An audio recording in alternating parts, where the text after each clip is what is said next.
Dear students, hearty welcome to mathematics classes.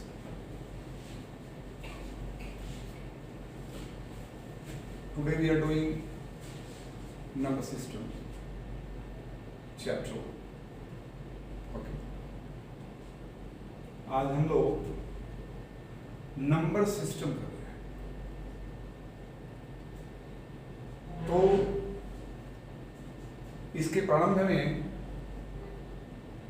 हमें natural numbers, whole numbers, integers और फिर rational numbers और irrational numbers को समझना है।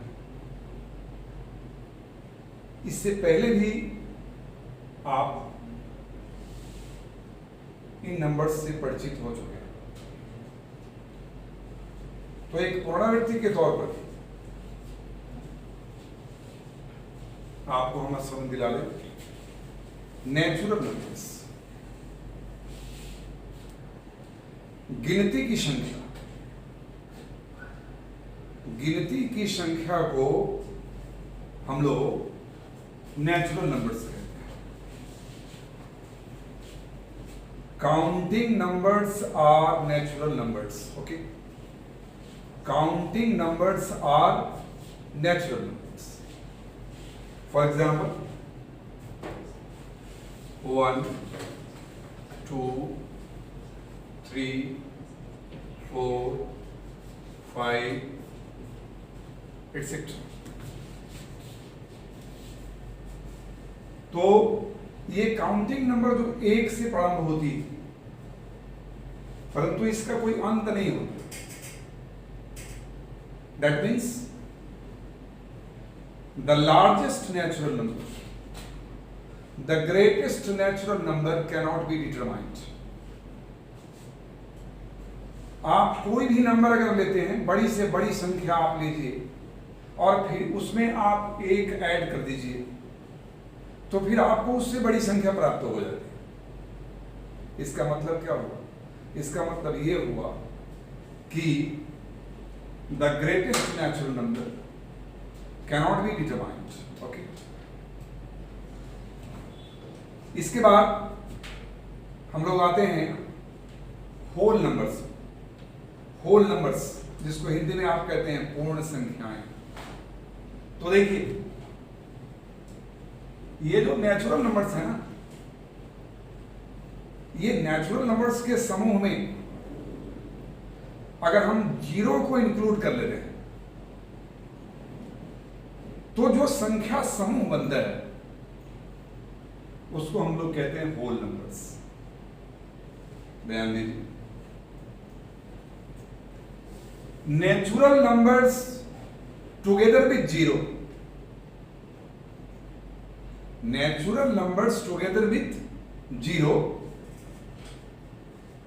Form the collection of whole numbers. Okay, मतलब कि अगर नेचुरल नंबर्स के साथ 0 को शामिल कर लिया जाए तो इस प्रकार संख्याओं का जो समूह हमें प्राप्त होता है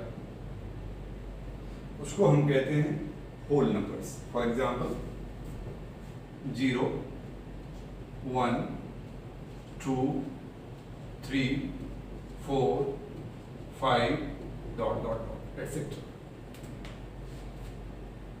अब यहां एक चीज रिमार्केबल है, दोनों ही एग्जाम्पल्स पे आप अपनी दृष्टि डालें तो आप देखेंगे कि सारे के सारे जो नेचुरल नंबर्स हैं वो होल नंबर्स के कलेक्शन में पाए जा रहे हैं। That means all natural numbers are whole numbers. Okay, all natural numbers are whole numbers, but all whole numbers are not natural numbers. स्पष्ट है कि होल नंबर जो 0 से शुरू होता है, ये 0 नेचुरल नंबर का सदस्य नहीं है। इसका मतलब कि सभी होल नंबर्स नेचुरल नंबर नहीं हैं, परंतु सभी नेचुरल नंबर्स होल नंबर हैं। ओके, आगे बढ़ते हैं हम लोग। इंटीजर्स इंटीजर्स, जिसको हिंदी में आप कहते हैं पूर्णांक। ये क्या है? तो नेचुरल नंबर्स, जीरो और नेगेटिव्स ऑफ नेचुरल नंबर्स, इसका कलेक्शन अगर आप बनाते हैं, इसका समूह बनाते हैं, तो ये संख्या परिवार जो होगा, संख्याओं का यह समूह जो होगा, वो आपको इंटीजर्स है।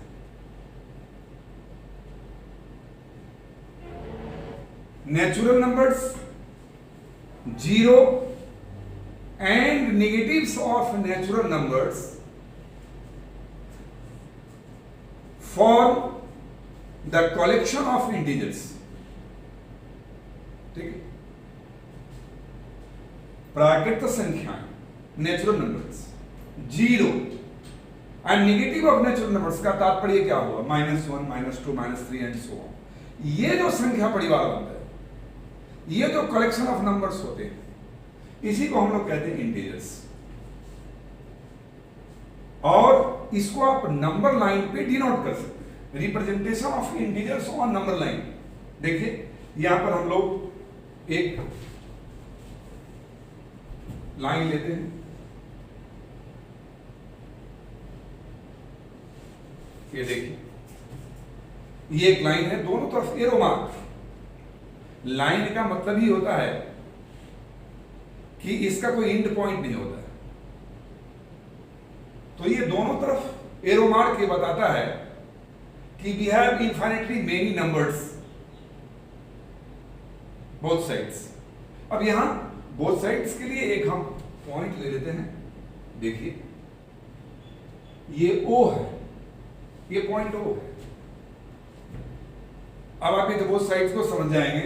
अब इसका राइट और लेफ्ट बोथ साइड्स, तो ये पॉइंट O है नंबर लाइन पे, जिसका न्यूमेरिकल वैल्यू जो होता है वो 0 होता है।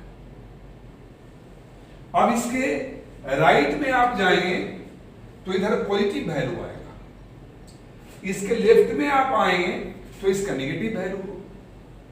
तो देखिए किस तरह से हम लोग इंटीजर्स को नंबर लाइन पर डिनोट करते हैं, रिप्रेजेंट करते हैं। ये देखिए पॉजिटिव नंबर इधर आएगा, नेचुरल नंबर 1, 2, 3, फिर आप लेफ्ट साइड आएंगे, ये -1, -2, -3। इस तरह से हमारे इनफाइनेटली भी है many numbers to the left of O and also to the right of O। Right positive number को इंडिकेट करेगा और लेफ्ट नेगेटिव। तो आपने जो डेफिनेशन किया इंटीजर्स के लिए कि natural numbers, zero and negatives of natural number, तो आप देखिए यहां पे ये natural numbers, zero and negatives of natural numbers form the collection of integers. तो ये नंबर लाइन पर आपको स्पष्ट ये बात हो रही है कि किस प्रकार इंटीजर्स को हम लोग डिनोट करते हैं, है ना। अब देखिए आप पाएंगे कि नेचुरल नंबर से बड़ा कलेक्शन है होल नंबर का, और होल नंबर से बड़ा कलेक्शन है इंटीजर्स। अब इस नंबर लाइन पे जब आप जाते हैं, representation of integers on number line, ये इंटीजर्स को जब आप देखते हैं तो एक सवाल आपके मन में उठता होगा कि क्या 0 और 1 के बीच भी नंबर्स हैं? क्या 0 और -1 के बीच भी नंबर्स हैं?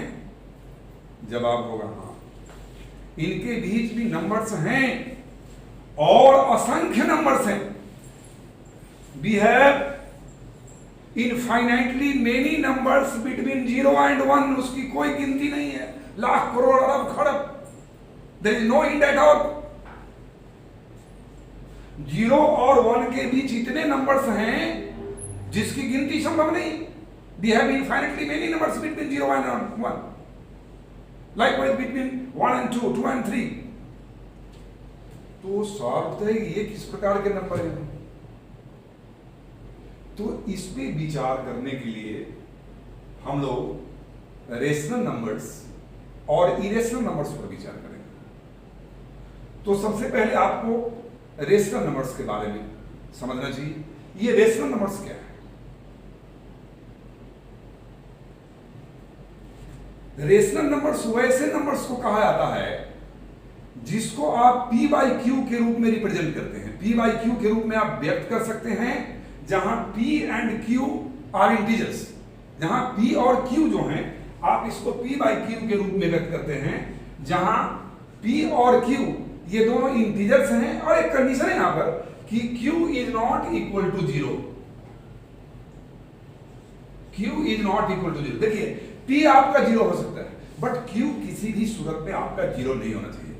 तो आप किस प्रकार रेशनल नंबर्स को डिफाइन करते हैं?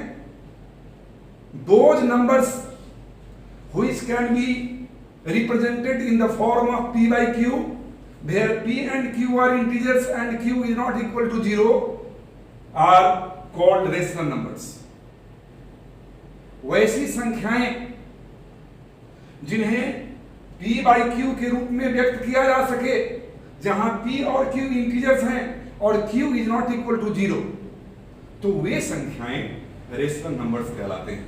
और अभी तक आप जितनी भी संख्याओं के बारे में चर्चा आपने किया है, चाहे वो नेचुरल नंबर्स हो, चाहे वो होल नंबर्स हो, चाहे वो इंटीजर्स हो, ये सारे के सारे रेशनल नंबर्स के अंतर्गत आते हैं। फॉर एग्जाम्पल देखिए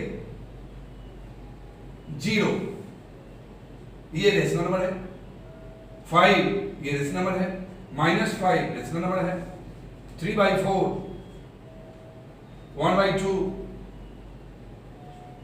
-5/6 etc।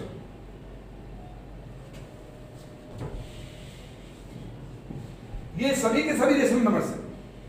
अब आप सोचेंगे कि भाई 0 rational number P by Q कैसे है? तो 0 इज इक्वल टू, ये देखिए यहां से आप समझिए इसको, ये 0 इज इक्वल टू आप लिख सकते हैं 0/1। आप 0/2, 0/3, 0/4 भी लिख सकते हैं यहां पे, क्योंकि वहां भी वैल्यू आपको 0 ही आएगा। तो मैंने सिर्फ एक यहां पे आपको समझाने के लिए 0/1 के रूप में इसको डिनोट किया। तो 0/1 इज इक्वल टू 0। तो यहां आप देखिए आपका कैसे डिफिनेशन जस्टिफाई हो रहा है कि 0 इज इक्वल टू 0/1।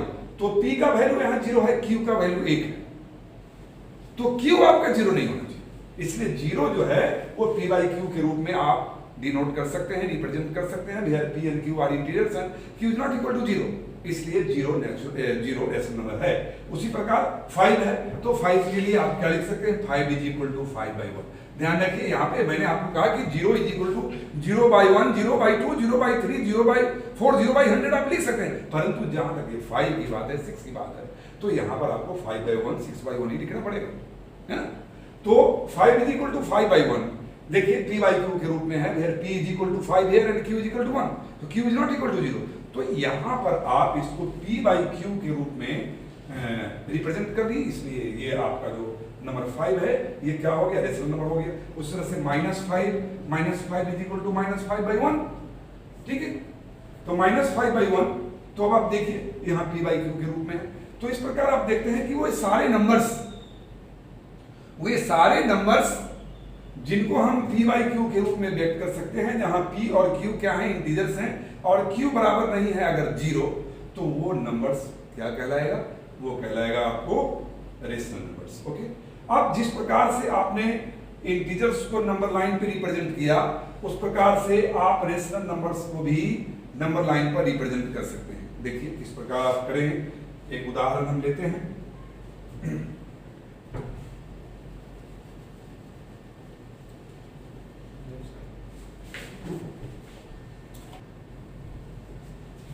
तो देखिए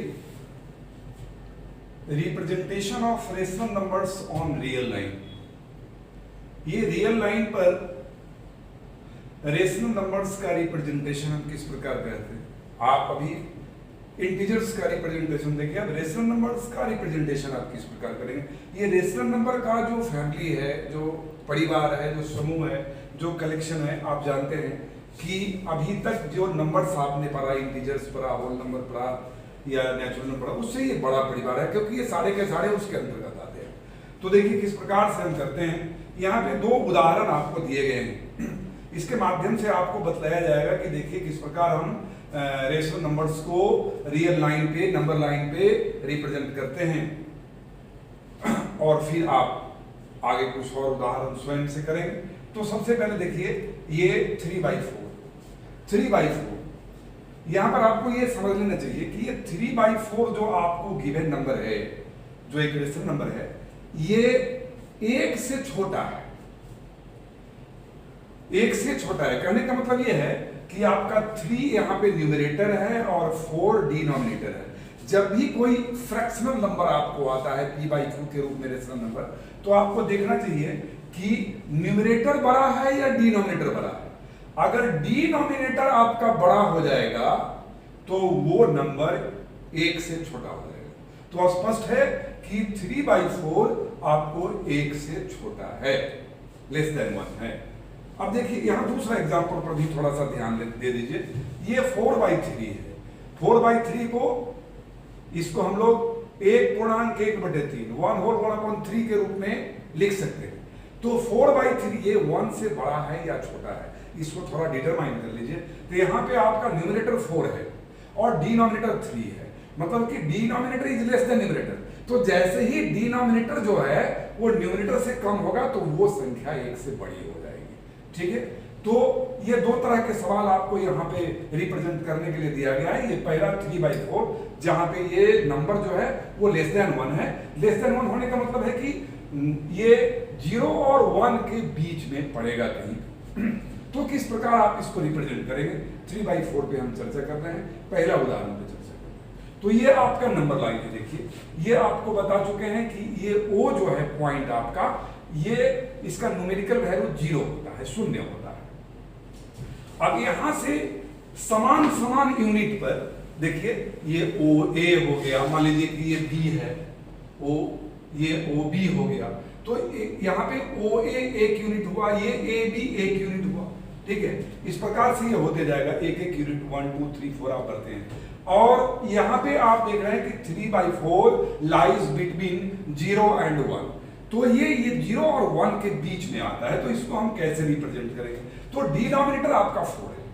ठीक है, डिनोमिनेटर 4 है, तो इसका मतलब है कि ये OA जो आपका 1 यूनिट है, इसके बीच 3/4 आने वाला है, तो इसका डिनोमिनेटर 4 है। तो आप क्या करेंगे कि OA को 4 बराबर भाग में 4 इक्वल पार्ट्स में इसको आप सब डिवाइड करेंगे। ये देखिए मैंने इसके लिए आपको A1 A2 A3 का इस्तेमाल किया है पॉइंट का। तो OA1 is equal to A1 A2 is equal to A2 A3 is equal to A3A है यहाँ पर। तो कुल मिलाकर के आप समझ रहे हैं कि हमने 4 बराबर हिस्सा में इसको बांट दिया है, A1 2 3 4। ठीक है, ये 4 बराबर भाग में। तो ये पहला भाग जो आपका OA1 है ये 1/4 हो जाएगा, 1/4, अंडरस्टैंड। दूसरा भाग जो आपका A2 है ये 2/4 हो जाएगा। अगर आप इसको सिंपलेस्ट फॉर्म में लिखेंगे तो 2/4 इज इक्वल टू 1/2। ठीक है, और ये तीसरा भाग आपका 3/4 जो रिक्वायर्ड नंबर है, that you have to represent here on the number line. तो ये आपका 3/4 जो है ये तीसरा भाग। देख लीजिए फिर से एक बार आप समझ लीजिए, यहां पर डिनोमिनेटर 4 है, तो ये 4 इक्वल पार्ट्स में हम लोग OA जो 1 यूनिट है उसको वी हैव सब डिवाइडेड इनटू 4 इक्वल पार्ट्स। और इसमें से पहला पार्ट 1/4 को इंडिकेट किया A1, दूसरा A2 2/4 को इंडिकेट किया, और तीसरा A3 ये आपको 3/4 को इंडिकेट कर रहा है। यही रिक्वायर्ड नंबर आपको रिप्रेजेंट करने की आवश्यकता है इस सवाल में। और ये चौथा ये 4/4 है, 4/4 का मतलब क्या होगा 1। ठीक है, तो इस प्रकार से आप किसी भी नंबर को नंबर लाइन पे रिप्रेजेंट करते हैं। अब थोड़ा आप दूसरा उदाहरण को भी समझ लीजिए। यहाँ पे आपको 4/3 को रिप्रेजेंट करना है, तो आपने इसको किस रूप में लिखा, 1/3, 1/1/3 के रूप में आपने इसको लिख दिया। तो देखिए 1 तो होल हो गया, यहां से 0 से 1 तक, ये देखिए 0 से 1 ये 1 हो गया आपका। अब आपको इसमें और क्या जोड़ देना है, 1/3 जोड़ देना है। तो मैंने क्या कहा था इससे पहले कि आप डिनोमिनेटर को देखिए, तो डिनोमिनेटर आपका कितना है, 3, तो 3 है, तो यहां पर ये 1 तो होल 0 to 1 को आप ले लिए, तो पूरा ले लिया ये 1 के लिए। अब 1/3 और आपको एडिशनल इसमें लेना है, तो 1/3 लेने के लिए आपको 1 से 2 के बीच में आपको यहाँ पे कितना पार्ट कर देना है, 3 है डिनोमिनेटर, तो आपको 3 पार्ट कर देना है। देखिए यहाँ पे आपको हम बता रहे हैं, ये फर्स्ट पार्ट, ये सेकंड पार्ट, ये थर्ड पार्ट, ठीक है। तो आप 3 पार्ट कर दिए, ओके। मान लीजिए कि आपका ये B1 है, ये मान लीजिए A है, ये B1 है, ये B2 है, ये मान लीजिए कि B है, ठीक है। तो ये OA आपका 1 यूनिट हुआ और AB आपका 1 यूनिट हुआ, और AB को आपको 3 पार्ट में जो है सब डिवाइड कर देना है। तो देखिए पहला पार्ट आपका AB1 है, दूसरा पार्ट आपका B1 B2 है, तीसरा पार्ट आपका B2 B है। तो इस तरह से ये part 1, part 2, part 3 equal parts हो गए। तो ये पहला पार्ट, 3 पार्ट में आप बांटे हैं, तो ये पहला पार्ट 1/3 होगा, 1/3 होगा। तो यहां तक आप इसको इंक्लूड करेंगे तो OB1 का ये देखिए आप, ये OB1 का जो वैल्यू है ये आपका कितना हो जाएगा, ये आपका 1.1/3, 1 होल 1/3। देखिए ये 1 तो पूरा हो गया, और 1/3 ये है, और 2/3 ये है, और 3/3 यहाँ पर 1 यूनिट पूरा हो जाता है। ये देखिए 1 यूनिट पूरा हो गया यहाँ से A से B तक। तो इस प्रकार ये जो आपका B1 जो आपका पॉइंट है ये 1 होल 1/3 है, और इसी को आप क्या लिख सकते हैं, 4/3। इसका मतलब क्या होगा, ये 4/3, ठीक है। तो जो नंबर का रिप्रेजेंटेशन है, तो यहाँ पे आपको जो सब डिवाइड करते हैं तो आपको देखना पड़ता है डिनोमिनेटर को। देखिए यहाँ पर डिनोमिनेटर 3 था, 1/3, यहाँ 1 होल ले लिए 3 था, तो देखिए यहाँ 3 पार्ट में 1 2 3 इक्वल पार्ट में डिवाइड किए, है ना, 1/3 2/3 3/3, ओके। और यहाँ देखिए 4 था, तो देखिए ये 4 पार्ट में, ये 1 2 3 4 इक्वल पार्ट्स में किए, ये 1/4, ये 2/4, ये 3/4 और ये 4/4। तो इस प्रकार किसी भी नंबर को, ये दोनों ही पॉजिटिव नंबर्स है, अगर यही निगेटिव में होता तो देखिए ये 0 से इधर लेफ्ट साइड में आ रहा है, इधर ये पॉजिटिव है तो राइट साइड में गया। उसी तरह से अगर आपको माइनस में इंडिकेट करना है, नेगेटिव नंबर को इंडिकेट करना है, उसको रिप्रेजेंट करना है, तो 0 से आप इधर चले जाएंगे, आप लेफ्ट साइड में चले जाएंगे। तो इस प्रकार कोई भी रेशनल नंबर को आप रियल लाइन पर डिनोट कर सकते हैं, ओके।